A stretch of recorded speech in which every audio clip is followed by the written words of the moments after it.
আছি সঙ্গেই তোমার, থাকবো পুরোটা সময় জুড়ে। হ্যালো সুপ্রিয় দর্শক শ্রোতা, আজকে আবারও একটি ভূত স্টোরি নিয়ে হাজির হয়েছি আপনাদের সামনে। বিজয় FM 71.0 থেকে আমি আরজে রুমঝুম। আজকে গল্পটির নাম হচ্ছে গল্প লিখছিলাম তখন। সবাই প্রস্তুত হয়ে যান ভয় পাবার জন্য। শুরু করছি। একি কে বাসন মাজছে ওই পুকুরের সামনে? সুজা চিৎকার করে উঠল। ওর চিৎকার শুনে ওর বাবা মা ছাদের উপর থেকে ওই পুকুরের দিকে তাকিয়ে দেখলো পুকুরে কেউ নেই।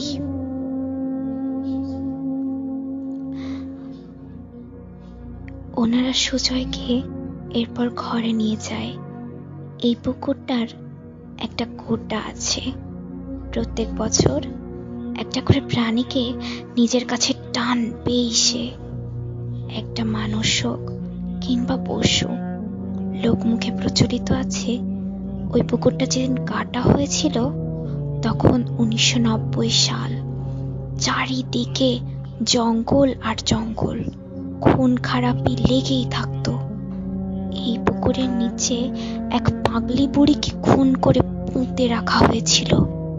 শুধু পাগলি বুড়িই নয়, আরো অনেক লোকের দেহ পুঁতে রাখা হয়েছিল। কিন্তু ওই পাগলি বুড়ি কারোর ক্ষতি করতো না। সে পাগলি বুড়িকে অনেকেই দেখেছে, তবে ওই পাগলি বুড়ি সকলকে দেখা দেয় না। যখন কারোর খারাপ সময় থাকে কিংবা কারোর ভালো সময় আসে তখনই দেখা পাওয়া যায় ওই বুড়ির। না জানি আমার ছেলে কেন দেখতে পেল ওই বুড়িকে। সুজয়ের বাবা ফিস ফিস করে সুজয়ের মাকে বলল, কি জানি বাবা, আজকাল গভীর রাতে কুকুরগুলো ডাকতে থাকে প্রচন্ড। এই পুকুরের সামনে গোল হয়ে দাঁড়িয়ে, বলল সুজয়ের মা। রাত অনেক হলো, শুয়ে পড়ো। তুমি যাও, আমি আসছি, ফিস ফিসিয়ে উত্তর দিল সুজয়ের মা। পুকুরটা একেবারেই শান্ত। এই পুকুরের কাছে অনেকেই অনেক কিছু দেখেছে, কিন্তু সেই সব অলৌকিক জিনিস কারোর কোনো ক্ষতি করেনি। হঠাৎ এই শান্ত পুকুরটা প্রচন্ড ক্ষিপ্ত হয়ে উঠল। 1 মাসের ভিতর কিভাবে ক্ষিপ্ত হলো পুকুরটা, সেই কারণ সকলের অজানা। তবে আজকাল পুকুরটার আশেপাশে কারোর বাড়িতে সদ্যজাত পুত্র সন্তান জন্ম নিলে সেই সন্তান যে কিভাবে নিখোঁজ হয়ে যায় তা বোঝা বড় দায়। শুধু কি তাই, আশেপাশে যত বাড়িঘর ছিল সেই বাড়িঘরগুলো থেকে মুরগি, ছাগল অদ্ভুতভাবে নিখোঁজ হয়ে যেতে শুরু করলো। কিন্তু কোথায় যে তারা ক্রমশ রহস্য হতে থাকলো, এর পিছনে সে অলৌকিক ঘটনা জড়িয়ে আছে সেটা কেউ বিশ্বাস করে। এটাকে চোরের কারসাজি বলে ব্যাপারটা উড়িয়ে দিল সকলে। কিন্তু শেষে যখন চুরির পরিমাণ বেড়েই চলল, তখন শেষমেশ গ্রামবাসীরা মিলে ঠিক করলো তারা পাহারা বসাবে। কথা মতো 2 জন পাহারাদার নিযুক্ত করা হলো। তাদেরকে গ্রামবাসীরা চাঁদা বাবদ প্রত্যেক মাসের শেষে কিছু নগদ অর্থ দেবে এবং বিনিময়ে তারা পাহারা দেবে। বেশ ভালো। এই পাহারাদার নিযুক্ত করার পর গ্রামে ছাগল, মুরগি 2 দিন মতন চুরি হওয়া বন্ধ হয়ে গেল। কিন্তু 3য় দিন আবারও চুরির পরিমাণ বেড়ে যায়। এবার শুধু চুরিই না, সাথে প্রত্যেকটা ইট পাথরের টুকরো পড়া আরম্ভ হলো। আর যে পাথরগুলো পড়তো সেগুলো কিন্তু সকালবেলা গেলে খুঁজে পাওয়া যেত না। কিন্তু আশ্চর্যের বিষয় হলো এটাই যে যেদিন থেকে পাথরের উপদ্রব শুরু হয়েছিল তার পরের দিন ওই পুকুরের পাড়ের আশেপাশে অনেক বড় বড় পাথরের খোয়া পড়ে থাকতে দেখা যেত। এইরকম একটা ঘটনা দেখে তারা সকলেই অবাক। তাদের মনে এই ধারণা তৈরি হলো যে ওই পুকুরের কাছে কিছু একটা গন্ডগোল আছে। গ্রামবাসীদের অনুরোধে ওই পাহারাদারগুলো ওই পুকুরটার আশেপাশে ভালোভাবে পাহারা দিতে থাকলো। সামনে সুজয়দের বাড়ি থেকে রাতের খাবারও দিয়ে যায় ওই পাহারাদারদের। গরমকালের রাত, লোকজন প্রায়ই চেতনই থাকতো। আবার তার মধ্যে যাদের বাড়িতে খামার রয়েছে তাদের তো দুশ্চিন্তাতে ঘুমই হয় না ঠিকঠাক। দিনটা ছিল বুধবার। দুটো থালায় ভাত, ডাল, ইঁচড়ের তরকারি আর বকফুলের বড়া পেট পুরে খেলো ওই পাহারাদারগুলো। ওই পুকুরের সামনে একটা মাঠ আছে, সেখানেই তাদের নৈশভোজ সারল।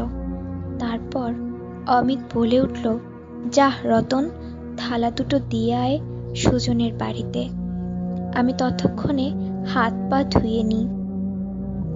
রতন থালা দুটো দিয়ে এসে ওই পুকুর পাড়ের কাছে গিয়ে যা দেখলো তাতে রতনের পিলে চমকে গেল।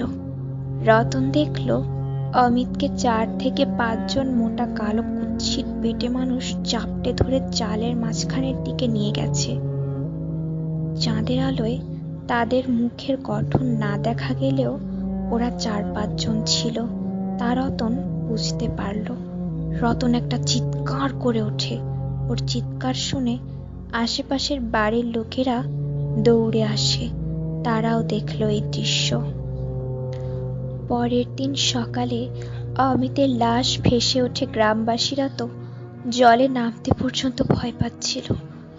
কয়েকজন সাহস করে জলে নেমে সেই লাশ নিয়ে আসে।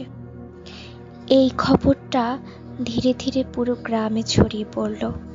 আশেপাশের গ্রাম থেকে লোকজনেরা এসে ওই পুকুরটাকে দেখতে লাগলো। কয়েকজনই বাকি ঘটনাগুলোর জন্য পুকুরটাকে দায়ী করল। তাদের মতে এই পুরো ঘটনার পেছনে পুকুরটার কিছু যোগসূত্র আছে। কিন্তু এটা তো অলৌকিক কাজ, যার অলৌকিক ক্ষমতা আছে সেই পারবে সমাধান করতে।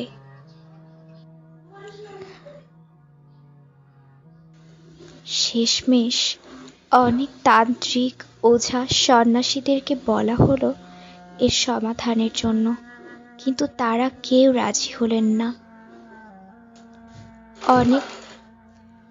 অনেক সাধনা পর এক তান্ত্রিক রাজি হলেন। তিনি বললেন তাকে যদি মোটা অঙ্কের টাকা দেওয়া হয় তবে সে কাজটা করে দেবে।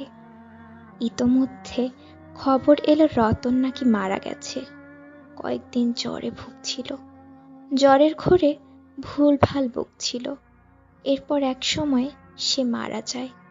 এই ব্যাপারটায় গ্রামবাসীরা মর্মাহত হয়। তাই ওই তান্ত্রিককে অনুরোধ করে দ্রুত এই পুকুর থেকে অলৌকিক শক্তি তাড়ানোর কাজ শুরু করতে। তান্ত্রিক দিনক্ষণ ঠিক করে মঙ্গলবার রাতটাকে বেছে নেয়।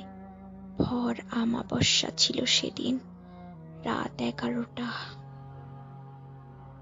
শুরু হয়ে যায় যজ্ঞ। তান্ত্রিক একটা গণ্ডি কেটে দেয় তার পাশে। ওই গণ্ডি দেখিয়ে বলে, এর ভেতরে কেউ যেন না আসে। এরপর তান্ত্রিক কাজকর্ম শুরু করে দেয়। বেশ কিছুক্ষণ মন্ত্র পাঠ করে তান্ত্রিক মন্ত্রপুত ছাই ওই পুকুরে ছুঁড়ে ফেলে। গ্রামবাসীদের মনে তখন প্রবল উদ্বেগ, কারণ ওই পুকুরের জল অনবরত নড়ছিল। পুকুরের আশেপাশে যত গাছ আছে সেগুলো দুলছিল হাওয়ায়। কিছুক্ষণ পর এক অদ্ভুত জিনিস দেখা যায়, যা দেখে হকচকিয়ে যায় তান্ত্রিকও। ওই দূরের শাল গাছটা থেকে একজন উড়ে এসে তান্ত্রিকের থেকে 2 হাত দূরে এসে দাঁড়ায়। সে ছেলে কিনা মেয়ে বোঝা যাচ্ছিল না। একেবারে কালো, অন্ধকারের থেকেও কুচকুচে কালো।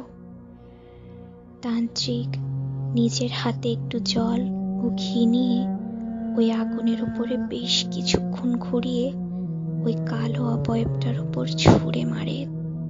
তারপর তান্ত্রিক গম গম গলায় বলে ওঠে, কে তুই? এখানে কি করছিস? ওই অবয়বটা কিরকম অদ্ভুত সুরে বলে উঠল, আমি বদলা চাই, বদলা চাই, আমি বদলা চাই। তান্ত্রিক প্রশ্ন করে, বদলা? কিসের বদলা? অবয়বটা বলে ওঠে, আমি বিদ্যুতের বউ সুপ্রিয়াকে শেষ করে দিতে চাই। কে তুই? কেন মারতে চাস ওকে? অবয়বটি বলে,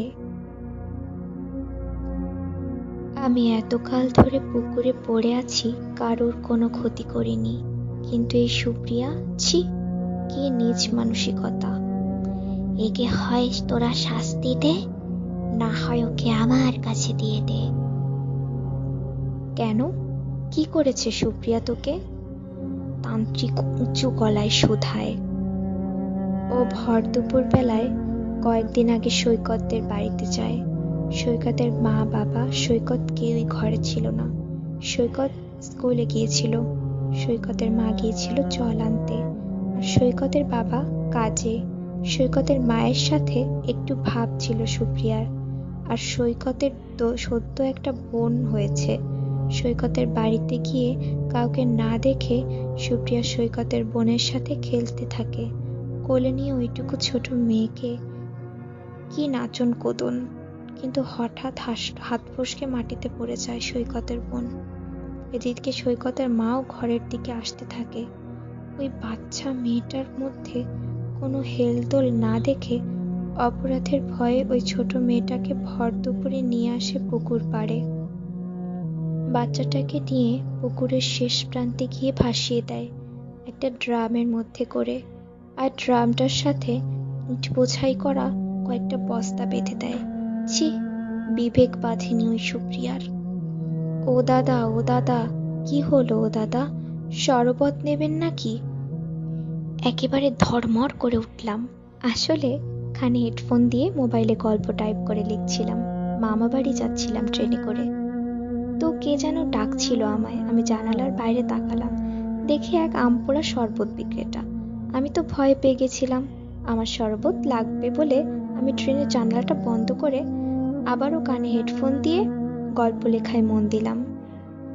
তারপরই আমার বিলে চমকে গেল, এটা কিভাবে সম্ভব? ট্রেন তো দুরন্ত গতিতেই ছুটছে। তাহলে আমি কিছুক্ষণ আগে ট্রেনের জানালার বাইরে যে লোকটার সাথে কথা বললাম, সে কে ছিল? সেদিন আমার আর গল্পটা লেখা হয়ে উঠল না। আজ এ পর্যন্তই। পরবর্তী অনুষ্ঠান দেখার জন্য বা শোনার জন্য আমন্ত্রণ রইল বিজয় FM 71.0-তে। আজকে বিদায় নিচ্ছি। ভালো থাকবেন, সুস্থ থাকবেন। ধন্যবাদ সবাইকে।